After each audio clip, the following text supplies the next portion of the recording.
Tony, welcome to the show. Listen, mate,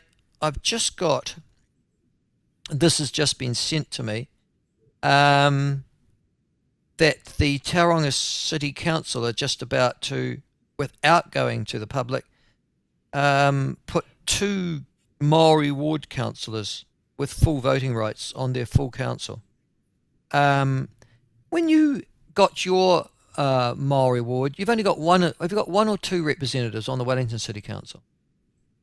We've got two representatives, one for each of the main iwi in the areas.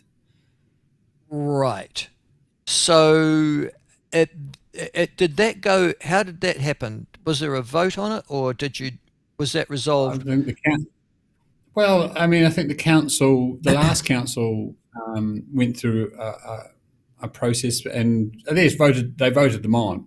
I mean, the mayor in the end can vote on people that she wants. It doesn't just have to be councillors onto committees, and that's what happened with our tupouiwi. And Tory whānau, when she came in, she essentially reappointed them and shifted them around a wee bit, and but they're on all the main committees, I think, except I'm not sure if they're on the performance review committee of the chief executive, but they're on all the other main committees, and they're on council as well. It's just they don't have a vote on council.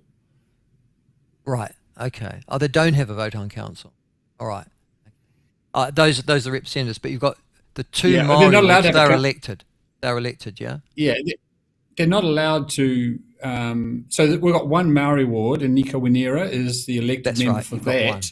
Yeah. And we've got two, what we call two iwi, and they're appointed. They're also appointed onto the council, but under the Local Government Act, they're not allowed to have votes. But they do have votes, and they use the votes on all of our committees that actually run the council. So, and we've talked about it in the past how it's a bit contentious, but Tauranga going to come and join us, it seems.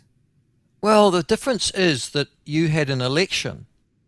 Now, it seems that in Tauranga, the new mayor, Mahi Drysdale, is pointing them straight to council, where they will join the other elected councillors and himself, making decisions for the Tauranga constituency. You at least had an election to elect that person on. These are simply, it would appear, going to be appointed this term by, presumably, the council in consultation with local iwi. Well, we've got our tupou iwi aren't elected. We've got a Māori ward councillor who is elected, but the tupou iwi are not elected. They're appointed from your two local iwi and Tangaranaki Whānau. So we have got the same appointed representatives with voting rights. Yes, I think the aim, though, is that they appear on the Tauranga Council with voting rights. That's the difference. Well, that's a step beyond what we have done here. Yeah. And gosh, and we thought Wellington was woke. Whoa, what's happening at Tauranga? All right. Happy for someone else to take over the mantle. Happy for somebody else to take that over. Yeah, that's right. Good on you.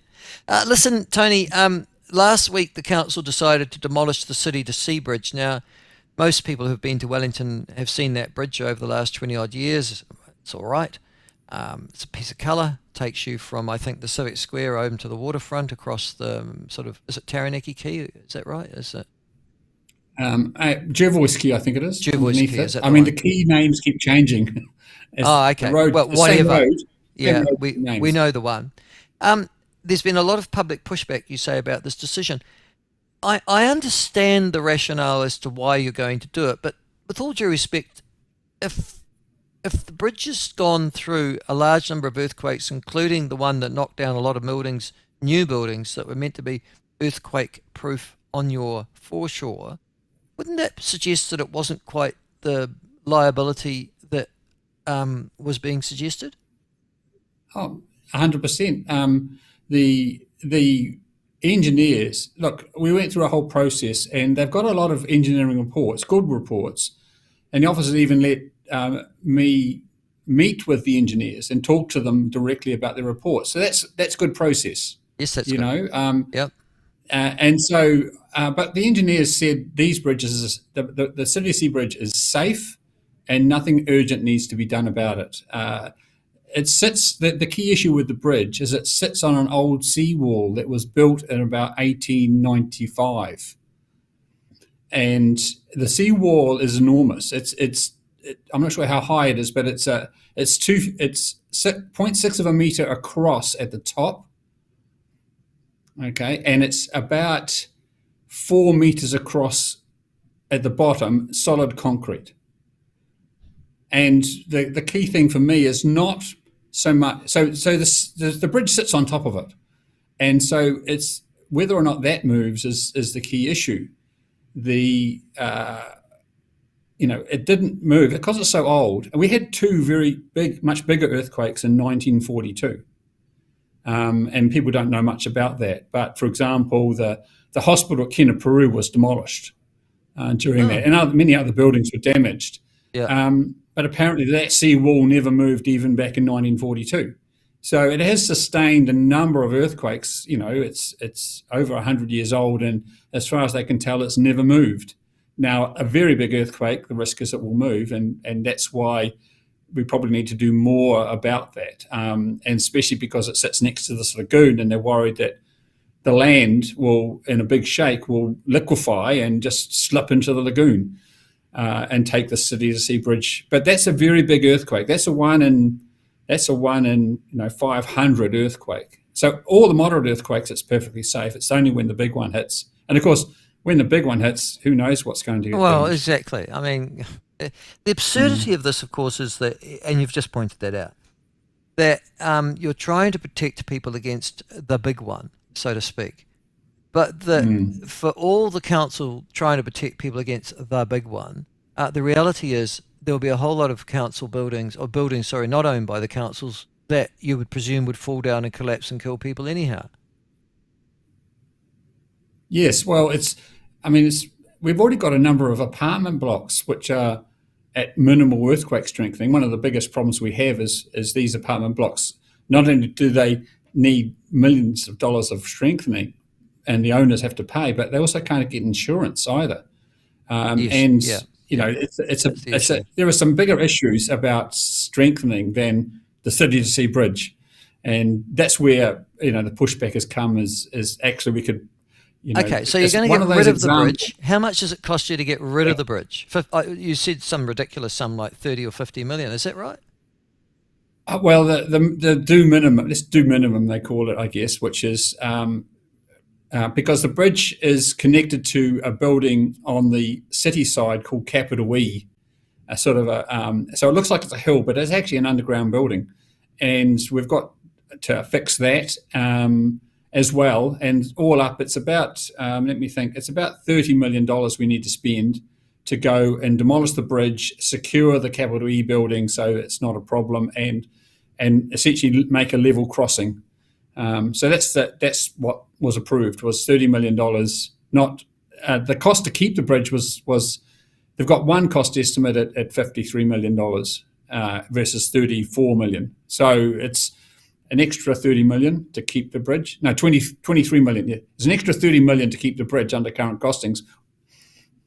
But Wellington doesn't have a lot of built heritage anyhow, does it? I mean, one of the things that strikes you about Wellington is how few heritage buildings and historic buildings there are. Most of them got pulled down during the 1980s, or those that were left in there.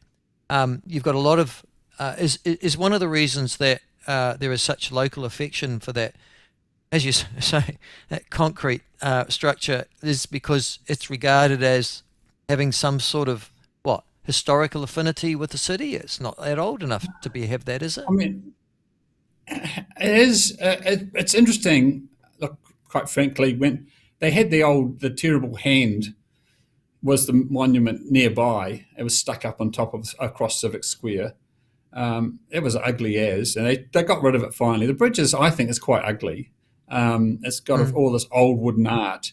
Yeah, but it does rise up high, and so it's a couple of things that people like about it. It makes the Civic Square much more of a basin, a contained space where you can't hear the traffic noise, because the bridge structure essentially protects the noise, and it's a good pedestrian crossing, but also because it's high up, you can stand on top of the bridge and you can see across the harbour. There's not many places where you can stand up high and see across the harbour. So it's a pretty cool thing. They spent a lot of time back when they built it to get it right, and now they're just sort of tearing it down.